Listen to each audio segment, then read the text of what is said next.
Hi students, இன்னைக்கு exercise 7.1ல 8 sum தான் பார்க்க போறோம். The radius of a sphere increases by 25%. So நார்மலாக ஒரு ஸ்பியர் இருக்குது, அதோட ரேடியஸ் எவ்வளோ r. ஓகே, ஸோ அதுக்கப்புறம் அதை என்ன பண்ணுறாங்க, அந்த ரேடியஸை 25% இன்க்ரீஸ் பண்ணுறாங்க. ஸோ அது எவ்வளோன்னு தெரியல, எக்ஸ்ட்ராவாக 25% ஆனால் இன்க்ரீஸ் பண்ணுற மட்டும் சொல்லிட்டாங்க. ஓகே, ஸோ அப்போ அந்த r என்னன்னு நம்ம கண்டுபிடிக்கணும். Find the percentage increase in the surface area. So இப்போ இவ்வளோ சின்னதாக அந்த சர்ஃபேஸ் ஏரியா என்ன ஆயிடுச்சு, 25% இன்க்ரீஸ் பண்ணக்கப்புறம் கொஞ்சம் எக்ஸ்ட்ரா இருக்குது. ஓகே, ஸோ அந்த எக்ஸ்ட்ரா எவ்வளோ இன்க்ரீஸ் ஆயிருக்குன்றது தான் நம்ம கண்டுபிடிக்கணும். ஓகே, அதை வந்து எப்படி கண்டுபிடிக்கணும், பர்சன்டேஜில் கண்டுபிடிக்கணும். கிவன் என்னது, radius of a sphere increase by 25%. இது மட்டும் தான் நம்மளுக்கு கிவனாக கொடுத்துருக்காங்க. டு ஃபைன்றது என்ன கொடுத்துருக்காங்க, பர்சன்டேஜ் கண்டுபிடிக்கணும், எவ்வளோ சர்ஃபேஸ் ஏரியா இன்க்ரீஸ் ஆயிருக்குன்னு சொல்லிட்டு. Okay, R be the radius. Okay, R வந்து ரேடியஸ். ஆர் ரேடியஸாக இருக்கும் போது சர்ஃபேஸ் ஏரியா ஆஃப் ஸ்பியர் எப்படி இருக்குது, நார்மலாக இருக்கும். என்ன formula, surface area of sphere 4πr square. So இதுதான் ஃபார்முலா, நார்மலாக ஸ்பியருக்கான ஃபார்முலா. ஓகே, ஸோ இப்போ நியூ ரேடியஸ் புதுசாக எவ்வளோ இன்க்ரீஸ் ஆயிருக்கு, 25% இன்க்ரீஸ் ஆயிருக்கு. அப்போ ஆகிடும் புது ரேடியஸ் கிடைக்குமா நம்மளுக்கு. New radius equal to, so இங்கே இருக்க பழைய ரேடியஸ் அப்படியே அதே இடத்துல இருக்கும். அதுவும் இல்லாமல் இங்கே இதுலேருந்து 25% இன்னும் எக்ஸ்ட்ரா இருக்கா, ப்ளஸ் 25% ஆஃப் ஆர். அதுவும் இந்த ஆரோட 25% என்ன பண்ணுறாங்க, இது கூட ஆட் பண்ணுறாங்க. ஓகே, ஸோ இப்போ என்னாச்சு, 100 இது என்ன பண்ணணும், இது கூட கிராஸ் மல்டிப்ளை பண்ணணும்.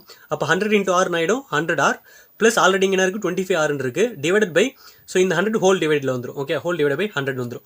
இப்போ இது ரெண்டுத்தையும் ஆட் பண்ணும்போது என்ன ஆயிடுச்சு, ரெண்டுத்துக்கு காமனாக ஆல்ஃபபெட்னா இருக்குது, ஆறுன்னு இருக்குது வேரியபிள். ஸோ இப்போ ரெண்டுத்தையுமே என்ன பண்ணலாம், ஆட் பண்ணலாம். 125r ஆகிடும் டிவைட் பை 100. இப்போ கேன்சல் பண்ணலாமா, எந்த டேபிள் கேன்சல் பண்ணலாம், 25 டேபிள் கேன்சல் பண்ணும்போது ஆகிடும் 25 5s are 25 4s are. Okay, so அப்போனா 5/4 r வந்துடும். ஆல்ரெடி நம்மளுக்கு சின்ன ஸ்பியரோட ஏரியா தெரியும், எவ்வளோ, 4πr ஸ்கொயர். ஓகே, ஸோ ஒரிஜினலாக இந்த ஸ்பியரோட வேல்யூ ஏரியா எவ்வளோ, 4πr ஸ்கொயர். இப்போ புதுசாக வந்த ஸ்பியரோட area, new surface area of sphere எவ்வளோ வந்து 4πr ஸ்கொயர். இதில் என்ன இருக்குது, ஆறுன்றது மாறி இருக்கா, ஆறுன்றது புது ஆர் எவ்வளோ, 5r/4. அப்போ அந்த ஆருக்கு பதிலாக என்ன பண்ணணும், 5r/4 whole square. So 5 square பண்ணால் 25, 6 ஸ்கொயர் பண்ணால் r ஸ்கொயர், 4 ஸ்கொயர் பண்ணால் 16 வந்துடும்.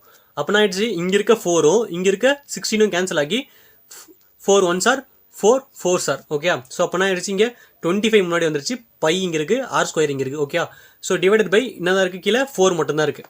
ஸோ இதுலேயும் பை வேல்யூ சப்ஸ்டியூட் பண்ணல, பை வேல்யூ சப்ஸ்டியூட் பண்ணால் நம்மளுக்கு பெரிய சம் சால்வ் பண்ணது இருக்கும், டாட்லலாம் வரும் பாயிண்ட். ஓகே, ஸோ கொஞ்சம் சம் எக்ஸ்ட்ரா ஆகும். ஸோ அதனால் பை வேல்யூ அப்படியே வச்சுங்க.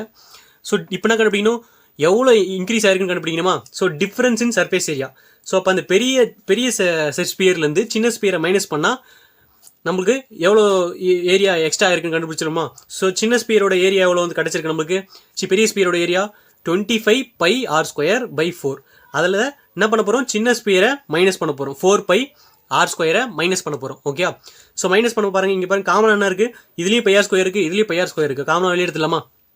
ப்ராக்கெட் உள்ள என்ன மட்டும் தான் வரும், πr ஸ்கொயர் போயிடுச்சா மிச்சம் 25/4 மட்டும் இங்கே இருக்கும், மைனஸ் இங்கே இருக்கும் πr ஸ்கொயர் போயிடுச்சுன்னா 4 மட்டும் இருக்கும். ஓகே, ஸோ அதே மாதிரி என்ன பண்ணணும், ப்ராக்கெட் இருக்கிறத ஃபஸ்ட்டு சால்வ் பண்ணணும். அதனால என்ன பண்ணணும், இதை கிராஸ் மல்டிப்ளை பண்ணணும்.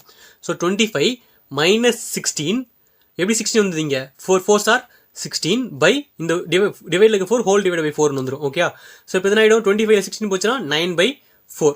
அப்போ இது எப்படி எழுதலாம், 9/4 πr ஸ்கொயர். ஸோ இப்போ நான் கண்டுபிடிச்சாச்சு நம்ம, இதுதான் இன்க்ரீஸ் இன் ஏரியா, அதாவது ஏரியா கண்டுபிடிச்சிருக்கோம். இது வந்து பர்சன்டேஜில் எழுதணும் நம்ம. அப்போ பர்சன்டேஜில் எப்படி எழுதணும், எப்படி எழுதலாம், percentage of increase in surface area. So original surface ஏரியாவை கீழே போட்டுட்டு மேலே என்ன பண்ணணும், டிஃப்ரென்ஸ் இன் சர்ஃபேஸ் ஏரியா. இப்போ எவ்வளோ இன்க்ரீஸ் ஆயிருக்குன்ற ஒரு சின்ன பர்சன்டேஜ் கிடச்சிருக்கோம், வேல்யூ கிடச்சிருக்கோம்ல. ஸோ இதான் இது இன்க்ரீஸ் இன் சர்ஃபேஸ் ஏரியா, அந்த வேல்யூ எடுத்து மேலே போட்டுடணும். ஸோ கீழே என்ன போடுறோம், ஓல்டு சர்ஃபேஸ் ஏரியா இங்கே போட்டு பாருங்க. ஓல்டு சர்ஃபேஸ் ஏரியா என்னது, 4πr ஸ்கொயர். ஸோ ஒரிஜினல் இருக்க சின்ன ஸ்பியரோடது 4πr ஸ்கொயர்.